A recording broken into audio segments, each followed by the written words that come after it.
We were living in Baltimore at the time, and a friend from up here in the Finger Lakes that we had met previously said, "You ought to quit your job and grow grapes." And we said, "Oh, okay." I had a pretty good job traveling around the country selling ozone and oxygen generators, and we bought this land in 1973. And I found out pretty quickly that you didn't get any money out of grapes, at least for several years. I'm not sure you ever do.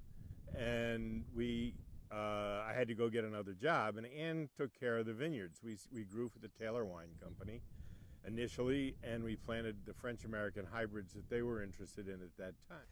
And, you know, our children grew up in the vineyard. I wouldn't say always happily.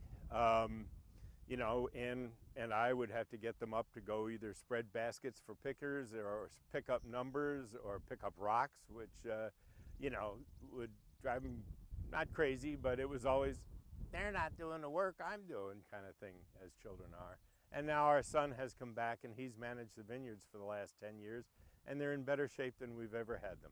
And our winemaking philosophy basically consists of, we're going to give you what the grapes give us.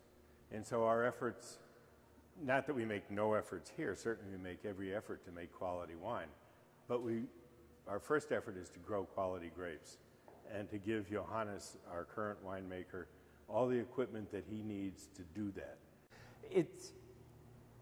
This is a new growing area in a lot of respects. While grapes have been grown in the Finger Lakes for well over 100 years, the switch to vinifera, what works, what doesn't work, is a big experiment. It's an experiment that I've told many people, my grandchildren's children, may know where we should be. Our Rieslings, we grow all our own fruit, and our goal is to make wines with a good acid backbone, I guess is the best way to describe it. Not an overwhelming acid backbone. Everything about wine is about balance. Not just balancing the sugar and the acid, but also the alcohol that may be there or potentially be there.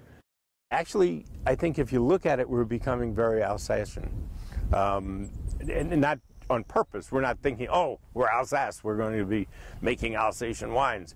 But that's where we're going, with Riesling, with Pinot Gris, with Pinot Noir, with Gewurz.